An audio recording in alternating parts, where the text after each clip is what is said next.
राधे राधे प्यारे बच्चों, स्वागत है आपके अपने YouTube चैनल पे। एक बार फिर से हम आपके लिए लेकर आए हैं क्लास 9 to 12 त्रैमासिक परीक्षा हिंदी के लिए इम्पोर्टेंट क्वेश्चन। मात्र आपको त्रैमासिक परीक्षा में यह बताए जाने वाले 30 इम्पोर्टेंट क्वेश्चन अच्छे से पढ़ लेना है। इन क्वेश्चनों को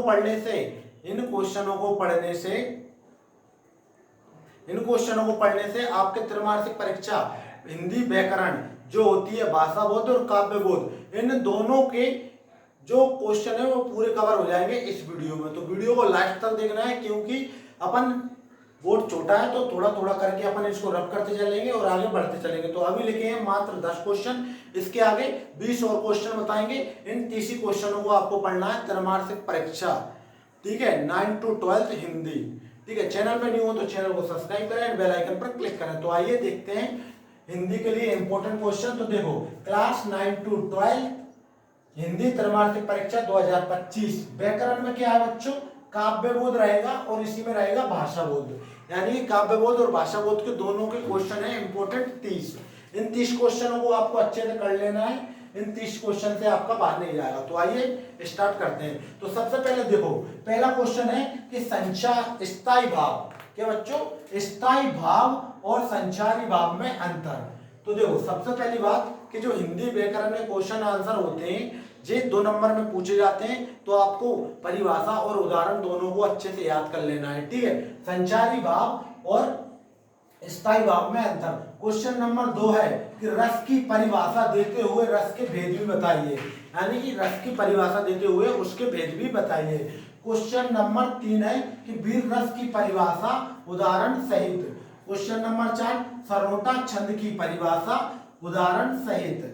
विरोधाभास, क्या बच्चों, विरोधाभास अलंकार की परिभाषा लिखिए, यानी विरोधाभास अलंकार की सिर्फ यहाँ पे परिभाषा पूछ रहा है, क्या नहीं पूछ रहा है, उदाहरण। तो इसका आपको उदाहरण भी याद कर लेना है। क्या होता है, कई बार परिभाषा के लिए पूछ लेता है और कई बार दोनों पूछ लेता है, ठीक है। और उसके बाद आता है संदेह अलंकार की परिभाषा लिखिए। तो देखिए, यहाँ पे संदेह अलंकार और विरोधाभास अलंकार की सिर्फ परिभाषा पूछ रहा है, तो परिभाषा अकेले से याद कर लेंगे। फिर आता है मात्रिक व बल्लिक छंद में अंतर। मात्रिक और बल्लिक छंद में अंतर मोस्ट इंपोर्टेंट क्वेश्चन है बच्चों, इसको जरूर अच्छे से याद कर लेना है आपको। इसके बाद आता है कवित्व छंद, क्या बच्चों, कवित्व छंद की परिभाषा व उदाहरण। फिर आता है क्वेश्चन नंबर 9 सवैया छंद की परिभाषा व उदाहरण भी लिखिए।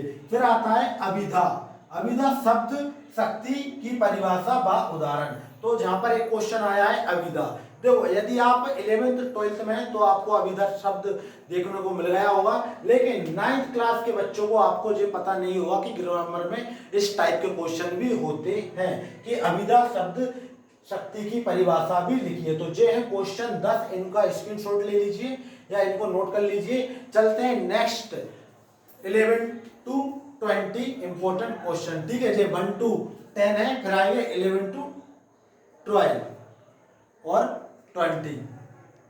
तो ठीक है बच्चों, तो 10 तक अपने क्वेश्चन आंसर हो चुके थे, 10 और फिर से देखते हैं अपन कौन कौन से हैं। तो देखो, 11वें नंबर पे आता है आपका कौन सा, 11वें नंबर पे आता है ओज गुण की परिभाषा व उदाहरण, यानी कि ओज गुण की परिभाषा भी याद करना है, उदाहरण भी याद करना है। 12वें नंबर पे शब्द शक्ति किसे कहते हैं, इसके भेदों के नाम भी लिखना है। शब्द शक्ति किसे कहती है, इसके भेदों के नाम लिखना है। मधुरे गुण की परिभाषा व उदाहरण, ठीक है। लक्षणा और व्यंजना शब्द शक्ति, शक्ति 2 बार हुआ है, शब्द शक्ति में अंतर, यानी कि व्यंजना और लक्षणा शब्द जो है उन दोनों में आपको अंतर याद करना है। फिर आता है संरूपक और अलंकार की परिभाषा व उदाहरण, यानी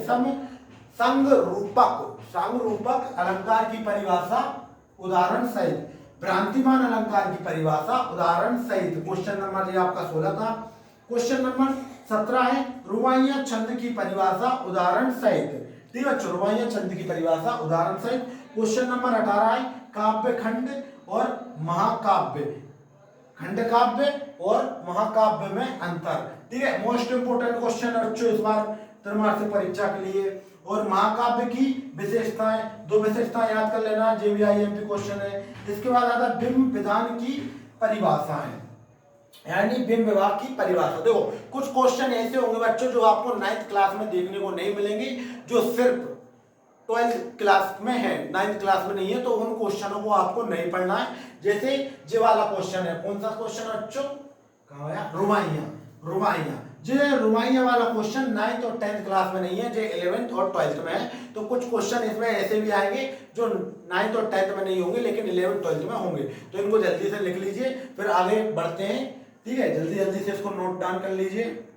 ठीक है बच्चों, तो अब आते हैं 21 से लेके 30 तक। मत जे 10 क्वेश्चन और कर लीजिए आपके भाषा बोध और काव्य बोध, यानी कि हिंदी ग्रामर 9 to 12 के सारे इंपॉर्टेंट क्वेश्चन जो त्रैमासिक परीक्षा के लिए है वो 30 ही क्वेश्चन है। ठीक है, चैनल पे न्यू हो तो बच्चों चैनल को प्लीज सब्सक्राइब कीजिए और बेल आइकन पर क्लिक कीजिए और कमेंट कीजिए आपको कौन से क्वेश्चन या कौन से विषय के इंपॉर्टेंट क्वेश्चन चाहिए और सॉल्यूशन चाहिए हो इन क्वेश्चनों का, तो कमेंट करके जरूर बताइए। ठीक है, तो देखो 21 नंबर पे आता है लोकोक्ति क्या है, एक उदाहरण दीजिए लोकोक्तियों में। फिर आता है मुहावरा क्या है, उदाहरण सहित लिखिए। और फिर आता है मुहावरा और लोकोक्तियों में अंतर। ये तीनों क्वेश्चन बहुत इंपॉर्टेंट है बच्चों। ठीक है, बहुत ही इंपॉर्टेंट है त्रैमासिक परीक्षा के लिए, इनको अच्छे से तैयार कर लेना है। फिर आता है क्षेत्रीय शब्द किसे कहते हैं, उदाहरण सहित, और निपात शब्द किसे कहते हैं, उदाहरण सहित। उसके बाद आता है वाक्य का प्रयोग कीजिए और मुहावरे करना है बच्चों, पहाड़ तोड़ना और माथा टनकना। ठीक है, मुहावरे इनकी जगह कुछ और भी हो सकते हैं बच्चों। ठीक है, परीक्षा अध्ययन या परीक्षा बोध या जहां से भी आप पढ़ रहे हो उसमें आपको मुहावरे देखने को मिल जाएंगे, उसमें से इंपॉर्टेंट मुहावरे को तैयार कर लेना है। लेकिन 2 नंबर में मुहावरे आएंगे, ये बात तो पक्की है 100%। ठीक है, अब कौन से आएंगे वो पता नहीं है, लेकिन इंपॉर्टेंट मुहावरे होते हैं कुछ, उनको अच्छे से तैयार कर लेना। यदि आपको इंपॉर्टेंट मुहावरे चाहिए तो कमेंट करके जरूर बताइए, हम उसकी वीडियो भी लेकर आएंगे। फिर आता है राष्ट्रभाषा की विशेषताएं लिखना है 2। फिर उसके बाद आता है राज्यभाषा और राष्ट्रभाषा में अंतर लिखना है, ये भी 2 नंबर का क्वेश्चन है। राज्यभाषा की विशेषताएं, ये भी 2 नंबर का इंपॉर्टेंट क्वेश्चन है। बाप पल्लवन किसे कहते हैं या बाप पल्लवन किसे कहते हैं या बाप पल्लवन कैसे करते हैं, जो 2 अलग अलग क्वेश्चन हो सकते हैं, लेकिन ये देखने को आपको एक ही क्वेश्चन में मिल जाएगा। तो ये थे क्लास 9 to 12 इंपॉर्टेंट क्वेश्चन त्रैमासिक परीक्षा के लिए। टॉप 30 इंपॉर्टेंट क्वेश्चन है व्याकरण, काव्य बोध और भाषा बोध के लिए। चैनल पे न्यू हो तो सब्सक्राइब करें और वीडियो अच्छी लगी तो वीडियो को लाइक करें। मिलते हैं नेक्स्ट वीडियो में, जब तक के लिए जय हिंद जय भारत।